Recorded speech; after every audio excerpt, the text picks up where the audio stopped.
गांव की झोपड़ियों के बीच आरव का घर सबसे पुराना है। उसके पिता सूखी जमीन खोदते हुए पसीने से तर बतर रहते हैं और माँ सुबह 4 बजे ही दूसरे घरों के बर्तन मांजने निकल जाती है। आरव की जेब हमेशा खाली रहती है। वह अपनी पुरानी कुल्हाड़ी को कसकर पकड़ता है और गांव के चौराहे पर जाकर खड़ा हो जाता है। वह जोर से कहता है, मैं यहाँ सबसे सफल इंसान बनकर दिखाऊंगा।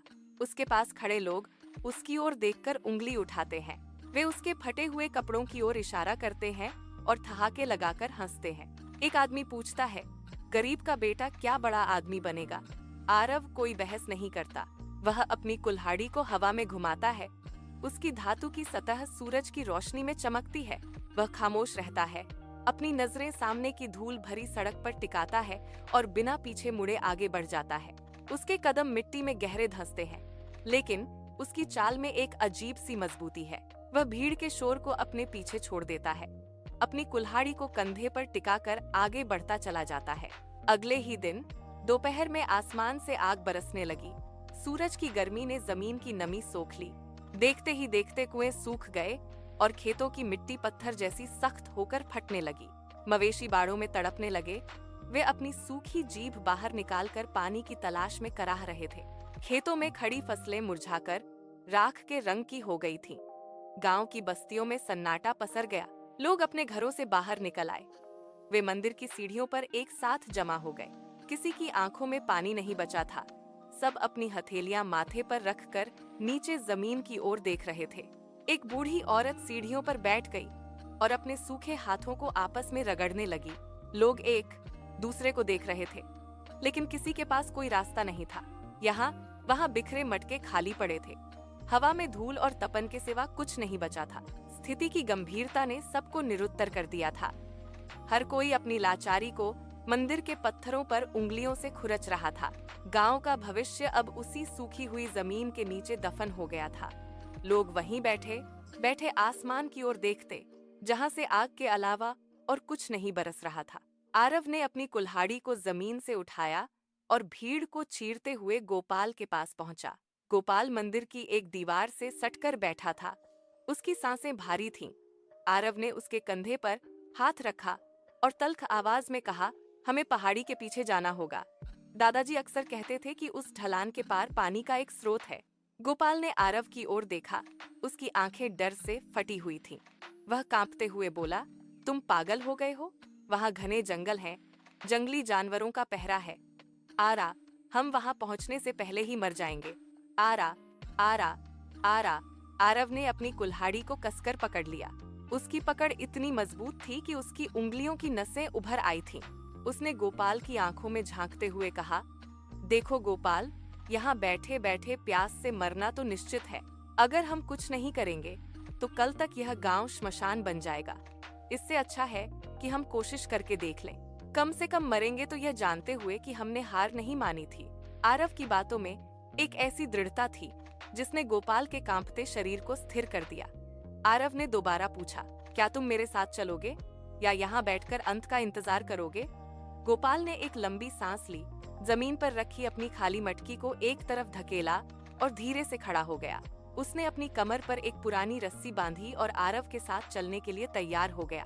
सूरज की पहली किरण फूटने से पहले ही आरव और गोपाल ने घने जंगल की सीमा को पार कर लिया। झाड़ियों के बीच से रास्ता बनाते हुए उनके पैर कांटों से टकराने लगे। हर एक कदम पर सूखी टहनियां चटकने की आवाजें सन्नाटे को चीर रही थीं। कटीली बेलें उनके पैरों की खाल को छील रही थीं, जिससे खून की बूंदें धूल भरी मिट्टी पर टपकने लगीं। वे रुके नहीं। आरव सबसे आगे था। वह कुल्हाड़ी से घनी लताओं को काटता हुआ रास्ता बना रहा था। अचानक दूर से एक गीदड़ के रोने की लंबी आवाज गूंजी। गोपाल सहमकर रुक गया और आरव का हाथ पकड़ लिया। अंधेरे के साये में पेड़ों की शाखाएं अजीब आकृतियों की तरह हिल रही थीं। हवा में सड़े पत्तों और नमी की गंध घुली थी। आरव ने गोपाल को इशारा किया और वे झुककर चलने लगे। उनके घुटनों पर मिट्टी और खरोंचों के निशान उभर आए थे। हर बार जब वे किसी सूखी लकड़ी पर पैर रखते तो उन्हें लगता जैसे कोई उनके पीछे चल रहा है। वे अपनी सांसें रोककर आगे बढ़ते रहे। जंगल का हर कोना अब एक चुनौती बन चुका था।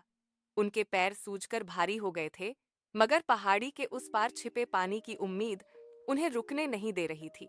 वे कांटों के बीच से रास्ता बनाते हुए जंगल की गहराइयों में और अधिक अंदर धंसते चले गए। रात का अंधेरा घना हो गया था। वे एक विशाल बरगद के पेड़ के नीचे ठिठके। चारों ओर का सन्नाटा ऐसा था कि उनकी अपनी धड़कनें भी शोर मचा रही थीं। अचानक पास की घनी झाड़ियों से एक धीमी और दर्द भरी कराह सुनाई दी। आरव ने तुरंत अपनी झोली से मशाल निकाली और सूखी लकड़ी पर आग सुलगाई। रोशनी की लपटें फैलते ही उन्होंने देखा, एक बूढ़ा व्यक्ति जमीन पर बेसुध पड़ा था। उसकी सांसें उखड़ रही थीं और चेहरा धूल से सना था। आरव ने बिना एक पल सोचे अपनी झोली के आखिरी कोने को टटोला। उसमें बची एकमात्र सूखी रोटी का टुकड़ा था। उसने घुटनों के बल बैठकर बूढ़े का सिर अपनी गोद में उठाया और धीरे से रोटी का निवाला उसके सूखे होंठों के पास ले गया। बूढ़े ने जैसे ही आंखें खोलीं, आरव की उंगलियों में रोटी के टुकड़े को थाम लिया। यह क्षण भारी था। आरव के पेट में भूख की मरोड़ उठ रही थी, लेकिन उसने वह आखिरी सहारा उस अनजान व्यक्ति को दे दिया। बूढ़े की आंखों में एक अजीब सी चमक उभरी। उसने आरव का हाथ कसकर पकड़ा और कांपती आवाज में धीरे से कुछ फुसफुसाया। उस रात जंगल की ठंडी हवाएं चल रही थीं, लेकिन आरव का मन उस बूढ़े की रहस्यमयी बातों की गहराई में डूब गया था। वह निस्वार्थ भाव से वहां बना रहा, यह जानते हुए कि अब उनके पास खाने को कुछ नहीं बचा है। भोर की पहली मटमैली रोशनी जब बरगद की डालियों से छनकर नीचे आई, तो वह जगह खाली थी। जहां कल रात वह बूढ़ा लेटा था, वहां अब केवल सूखी घास और कुछ धूल के निशान थे। आरव ने अपनी मशाल की राख को पैर से कुचला और चारों ओर देखा। न कोई पदचाप, न कोई आहट। वह बूढ़ा हवा में विलीन हो चुका था। आरव ने गोपाल की ओर देखा, जो अभी भी स्तब्ध खड़ा था। आरव ने अपनी कुल्हाड़ी की मूठ को कसकर पकड़ा और इशारा किया। वे जंगल की ढलान से ऊपर की ओर चढ़ने लगे। पत्थरों के बीच से रास्ता बनाते हुए वे अंततः एक विशाल, सीधी खड़ी चट्टान के सामने आकर रुक गए। चट्टान के पीछे से उन्हें पानी के रिसने की एक धीमी, गुनगुनाती हुई आवाज सुनाई दी। आरव ने चट्टान की सतह को छुआ। वह पत्थर सूरज की गर्मी से तप रहा था। उसने कुल्हाड़ी को सिर के ऊपर उठाया और अपनी पूरी ताकत झोंकते हुए चट्टान के आधार पर पहला प्रहार किया। धातु के पत्थर से टकराते ही एक तीखी चिंगारी उठी और गूंज जंगल के सन्नाटे में फैल गई। गोपाल ने पत्थर को अपनी उंगलियों से खुरचा। वहां दरारें उभर रही थीं। आरव ने फिर से कुल्हाड़ी उठाई। इस बार उसका निशाना सटीक था। उसने एक के बाद एक प्रहार किए। पत्थर के टुकड़े हवा में उछलने लगे। हर चोट के साथ आरव के कंधों की मांसपेशियां तन गईं। वे अब पीछे नहीं हट सकते थे। पानी की गूंज अब साफ सुनाई दे रही थी, जैसे चट्टान के उस पार कोई गहरा सागर दबा हो। आरव ने अपनी सांसों को नियंत्रित किया और कुल्हाड़ी के अगले प्रहार के लिए अपनी पूरी देह की शक्ति को भुजाओं में केंद्रित किया। आरव के हाथों में छाले पड़ गए थे, लेकिन उसने कुल्हाड़ी नहीं छोड़ी। हर प्रहार के साथ पत्थर से धूल का गुबार उठता और उसकी आंखों में भर जाता। गोपाल पास ही खड़ा होकर जोर जोर से पत्थर के टुकड़ों को हटाने की कोशिश कर रहा था, पर चट्टान अडिग थी। 1 घंटा बीत चुका था। पसीना आरव की आंखों में जलन पैदा कर रहा था। उसने एक हाथ से पसीना पोंछा और फिर से पूरी ताकत से प्रहार किया। धातु की गूंज अब जंगल के शांत वातावरण को चीर रही थी। दूसरी ओर चट्टान के भीतर से पानी की कल की आवाज तेज हो गई थी, जैसे कोई बंद दरवाजा अंदर से दस्तक दे रहा हो। आरव की सांसें उखड़ रही थीं। उसकी भुजाएं कांपने लगी थीं, लेकिन वह रुका नहीं। उसने कुल्हाड़ी को एक बार फिर ऊपर उठाया और पूरी शक्ति से उस दरार पर दे मारा जो पहले के प्रहारों से बनी थी। चट चट की आवाज के साथ पत्थर का एक बड़ा हिस्सा टूटकर नीचे गिरा। आरव लड़खड़ाया। उसका संतुलन बिगड़ा, पर वह फिर संभल गया। उसने अपने दांत पीसे और अंतिम प्रहार की तैयारी की। पत्थर की सतह अब पूरी तरह से दरक चुकी थी। गोपाल चिल्लाया, बस थोड़ा और आरव, थोड़ा और जोर लगाओ। आरव ने अपनी बची खुची ताकत जुटाई और कुल्हाड़ी को पत्थर के गहरे छेद में धंसा दिया। एक जोरदार झटके के साथ चट्टान की पूरी दीवार हिल गई। पत्थर का भारी हिस्सा टूटकर बिखर गया और आरव पीछे की ओर गिर गया। उसका शरीर पूरी तरह थक चुका था, पर उसकी नजरें उसी टूटे हुए पत्थर पर जमी थीं। यह केवल पत्थर का टूटना नहीं था, यह उनकी हफ्तों की हताशा और संघर्ष के अंत का क्षण था। चट्टान का आखिरी टुकड़ा जैसे ही जमीन पर गिरा, एक गूंजती हुई आवाज पूरे जंगल में फैल गई। अगले ही पल पत्थर के उस विशाल छेद से ठंडे पानी की एक मोटी धार किसी फव्वारे की तरह बाहर उछली। आरव और गोपाल एक झटके में पीछे हट गए। पानी का दबाव इतना तेज था कि वह चट्टान की धूल को अपने साथ बहा ले गया। आरव के चेहरे पर पानी की ठंडी बूंदें पड़ी। उसने अपनी आंखें खोली और सामने का दृश्य देखा। शुद्ध, पारदर्शी जल की धारा पत्थरों से टकराकर झाग बना रही थी। गोपाल ने घुटनों के बल बैठकर अपने दोनों हाथों से उस पानी को छुआ। उसकी उंगलियां कांप रही थीं। उसने मुट्ठी भर पानी अपने चेहरे पर डाला और आरव की ओर देखकर मुस्कुराया। आरव के चेहरे की थकान एक पल में ओझल हो गई। उसने देखा कि पानी का बहाव अब एक छोटी नदी का रूप ले रहा था, जो सूखी हुई ढलान की ओर तेजी से बढ़ रहा था। आरव ने अपनी कुल्हाड़ी को एक तरफ रखा और पानी के बहाव के साथ साथ दौड़ने लगा। उसके मन में केवल एक ही छवि थी, गांव के सूखे कुएं और तड़पते हुए मवेशी। गोपाल भी तेजी से उसके पीछे भागा। दोनों के पैरों की आहट पानी की कल कल ध्वनि में मिल गई। आरव ने पीछे मुड़कर देखा। चट्टान से निकला वह जल स्रोत अब एक अटूट धारा बन चुका था। यह केवल पानी नहीं था, यह गांव की बची हुई उम्मीदों की पहली सांस थी। उन्होंने एक दूसरे को देखा। उनकी आंखों में आंसू थे, लेकिन वे दुख के नहीं, बल्कि एक कठिन जंग को जीतने की संतुष्टि के थे। वे अब जानते थे कि गांव की प्यास बुझाने का रास्ता खुल चुका है। आरव और गोपाल गांव की सीमा पर पहुंचे तो उनके पीछे पानी की एक पतली लकीर तेजी से दौड़ रही थी। गांव के लोग, जो अब तक मंदिर की सीढ़ियों पर बेजान बैठे थे, पानी की कल कल सुनकर चौंक गए। आरव ने अपनी कुल्हाड़ी से जमीन पर एक रेखा खींची और चिल्लाया, इधर रास्ता बनाओ।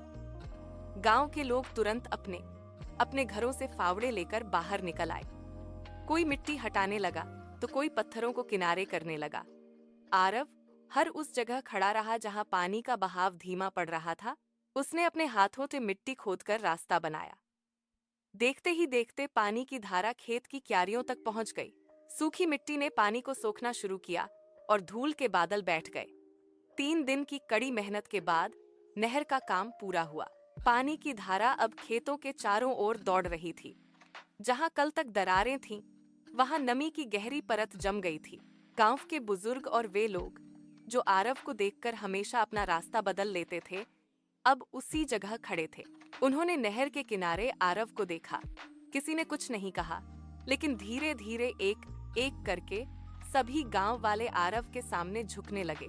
किसी की आंखों में पश्चाताप था तो किसी के चेहरे पर गहरी कृतज्ञता।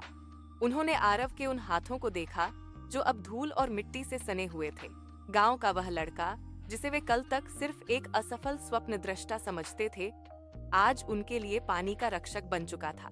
आरव ने बिना कुछ कहे नहर के किनारे खड़े होकर उस बहते हुए पानी को निहारा, जो अब पूरे गांव की प्यास बुझाने के लिए काफी था। नहर के किनारे ठंडी हवा बह रही थी। आरव ने अपनी कुल्हाड़ी को धीरे से जमीन पर टिका दिया। धातु का वह औजार जिसने चट्टानों का सीना चीरकर पानी निकाला था, अब स्थिर था। आरव ने सामने खड़े ग्रामीणों की भीड़ की ओर देखा। वे सब शांत थे। उनकी निगाहें आरव के चेहरे पर टिकी थीं।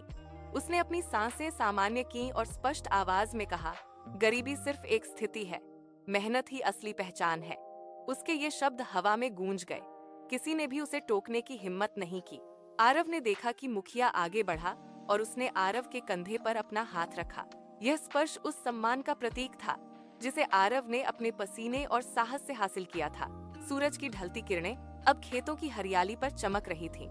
गांव के बुजुर्गों ने एक पुरानी डायरी खोली और आरव का नाम बड़े अक्षरों में अंकित किया। वह नाम अब केवल एक लड़के का नहीं, बल्कि आने वाली पीढ़ियों के लिए एक प्रेरणा का स्रोत बन चुका था। आरव ने एक आखिरी बार पानी की उस धारा को देखा जो अब गांव की जीवन रेखा बन चुकी थी। उसने अपनी कुल्हाड़ी उठाई। आरव ने एक आखिरी बार पानी की उस धारा को देखा, अपने कंधे पर रखी और गांव की पगडंडी पर आगे बढ़ गया।